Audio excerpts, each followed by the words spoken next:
Flannel, the question that I ask is, what changed?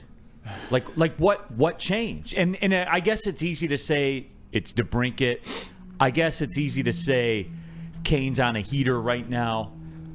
But what changed? Why was it this year? Why was it when Yzerman's back was to the wall with some fans? In that, when we talked the other day about, I said some people owe Steve Yzerman an apology. That was a pretty polarizing thing out on the social channels. Now, the majority of the people were like, yeah, a lot of people do, but then some people were like, well, it was 5 years. And we gave our reasons. I'm not trying to rehash an old topic, but to you, Flannel, what changed? And if we're talking about this year, I think the 5-game winning streak that they're on is a bit of a microcosm for this season as a whole and for the Yzer plan as a whole. Because when you look at the last 5 games, who has scored the goals? JT Compher 2, Patrick Kane 3, David Perron 1, Lucas Raymond 2, Daniel Sprong 2, Ben Sherratt 1, Mo Sider 1, Alex DeBrincat 3, Robbie Fabry 1. Those are all guys ranging from draft picks to old acquisitions like Robbie Fabry to acquisitions before last year like Perron and Sherratt to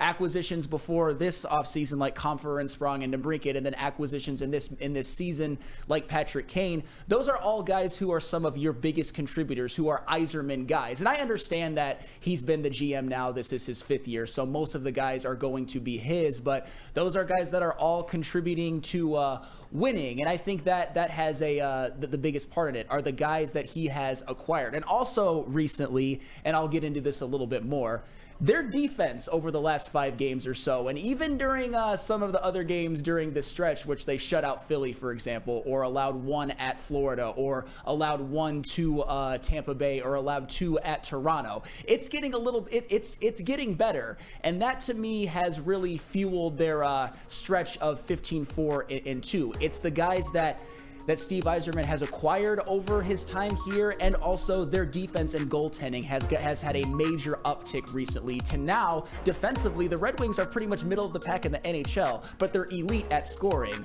That's a pretty good recipe to maybe winning a playoff series or two, dare I say.